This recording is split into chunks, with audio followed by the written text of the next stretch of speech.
कराची की भूली बिसरी कहानियों की आज इस वीलॉग सीरीज में आप देखेंगे कि कराची की कदीम तारीख राजों में डूबी हुई है। इसमें हर किस्म के मकामात हैं जिनकी खुदाई अभी भी बाकी है। इसमें कदीम मंदिर, मज़ार और सिकंदर आज़म से लेकर शाह अब्दुल लतीफ़ मिठाई के हवाले मिलते हैं। इसकी जदीद तारीख का आगाज़ इस वक्त हुआ जब इसे ताजिरों ने 1729 में कायम किया।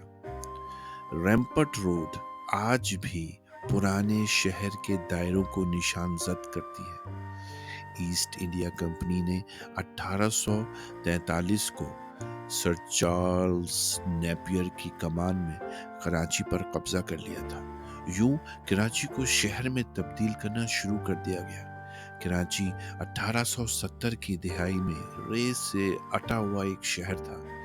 आप देख सकते हैं कि फेरियर हॉल ऊपर दाएं तरफ देखा जा सकता है। चंद सालों में कराची एक ऐसा शहर बन गया जिसमें पानी की गहराई वाली बंदरगाहें, लाइट हाउस, वाटर से चलने वाली मशीनें और सीवरेज सिस्टम और खूबसूरत गलियां जो मिट्टी के तेल से चलने वाले लाइटों से पेवस्त की गई थी।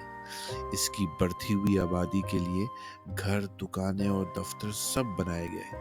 बंदरगाह की सरगर्मियों को बढ़ाने के लिए रेलवे ट्रैक भी बिछाए गए।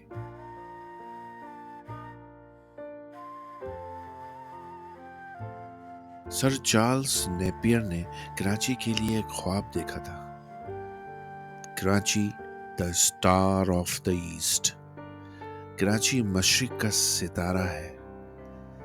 आप इन दो मैप्स में नक्शों में देख सकते हैं कि जोग्राफिया के लिहाज से कराची को एशिया की तिजारत के मरकज़ों में से एक करार दिया गया है, जहां से बहुत से अहम तिजारती रास्ते और सफ़र के रास्ते निकलते हैं। इसी वजह से पूरे कराची में संगे मील यानी माइल स्टोन्स फखर से लगाए गए थे। एम्प्रेस मार्केट बरतानवी राज की अलामत। एम्प्रेस मार्केट का इफ्तिताह 1898 में सदर के यूरोपियन क्वार्टर में हुआ था। ये वो मुकाम है जहां 1857 की जंग आज़ादी के जंगजुओं को बरतानवी फौजियों ने तोपों के मुंह के आगे रखकर उड़ा दिया था। कुछ को शिकार किया गया, फांसी दी गई और टुकड़ों में काट दिया गया। फिर जनाजे के हुकूक को रोकने और रूह को हमेशा के लिए अजियत देने के लिए नालियों में फेंक दिया गया। मुकामी लोग आज़ादी के लिए बहाए गए इस खून की ताज़ीम के लिए इस जगह पर सुर्ख गुलाब की पत्तियां निछावर किया करते थे। इसे शोधा का मरकज बनाने से रोकने के लिए इस जगह पर एम्प्रेस मार्केट बना दी गई। एम्प्रेस मार्केट कराची के अंग्रेजों और फौजियों के खानदानों के लिए बनाई गई थी।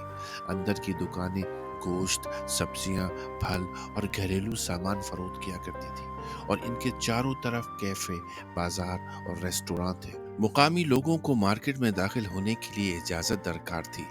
एम्प्रेस मार्केट को जेम्स स्ट्रिचन ने डिजाइन किया था, जो कि रेलवे इंजीनियर था, जिसने marathon tower, DJ science college और बोल्टन मार्केट भी डिजाइन की थी।